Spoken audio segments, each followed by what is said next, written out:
Parents, fellow parents, are you anxious about the new school year? It's around the corner. And if you are, it is understandable, and actually I expect that. A parent who is not anxious may be missing something. Are children anxious? Actually, children have more of a combination of anxiety and excited anticipation. They can't wait. There's a certain element of I can't wait for the new school year to begin. They're going to get to meet friends, they're going to meet teachers, and they're going to be stimulated intellectually. Children love learning. And finally, there is a teacher. And I would say the teacher is the most anxious of all three groups. But this is a message for parents. What can you do to prepare your child as best as possible for the new school year? First of all, this is not only for the new school year, but this is throughout the entire year and throughout the child's schooling. Never, never, never should a child hear a negative comment about a teacher. If you have something to share, make sure it is not in a way that the child will hear it. Your child may come home and voice some criticism about the teacher. The teacher is not calling on me. The teacher is not fair. You cannot simply tell the child that is not true. You have to validate the child's feelings. And I know some people don't like the word validation, but it is a requirement. Now, I can validate my child's feelings without degrading the teacher by simply saying, I understand how you feel, to begin with, and then take it a little bit further and discuss how we can deal with the situation. Do you feel comfortable talking to the teacher directly? Should mommy or tati talk to the teacher? Is it possible that you're missing something? But we never degrade or talk down to a teacher in front of a student. It shouldn't even be not in front of the student, but definitely not in front of the student. Now let's assume for some reason you have heard that this year's teacher that your son or daughter will have may have a not pleasant or positive reputation. You have to be able to overcome that reputation.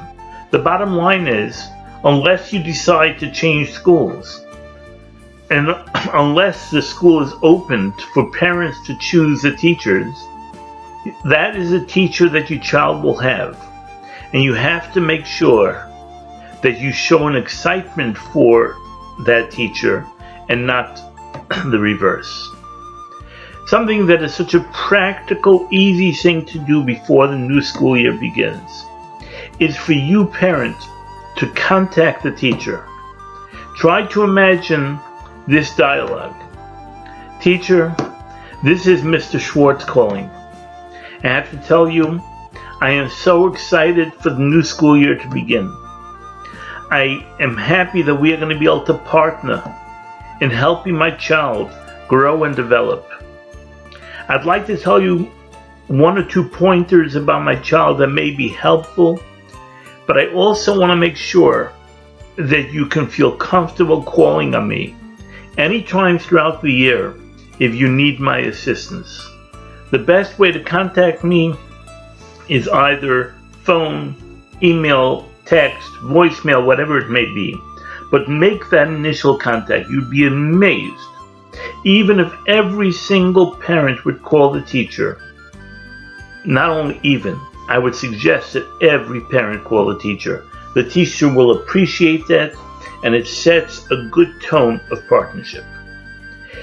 Practically speaking, speak to your child as much as possible before the school year begins. Try to see if there is any anxiety. Try to see if it is normal anxiety or something you have to deal with.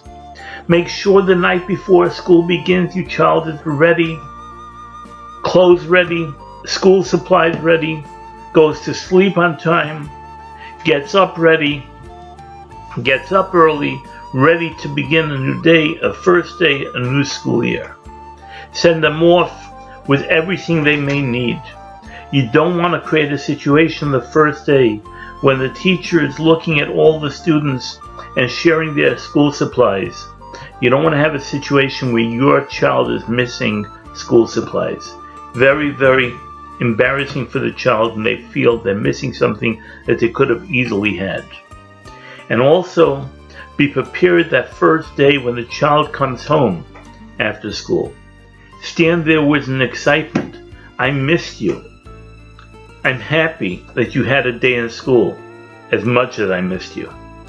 And tell me, my dear darling, what was the best part of your school day? Don't ask them, how was school?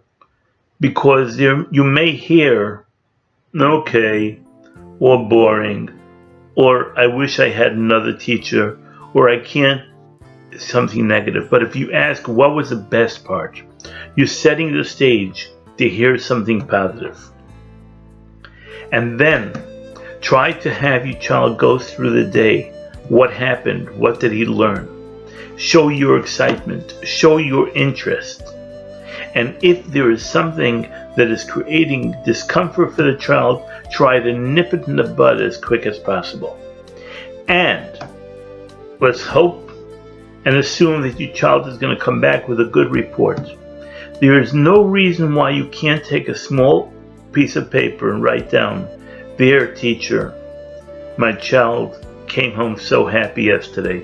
Thank you very much for making the day so pleasant." Call the teacher. Positivity brings success. Success brings positivity. It is all a cycle. Create it. Don't rely on somebody else. You do your part. May Hashem help that we have a successful year. Our children grow with happiness and at least amount of anxiety, and we should have lots of nachas from our children. Have a great year.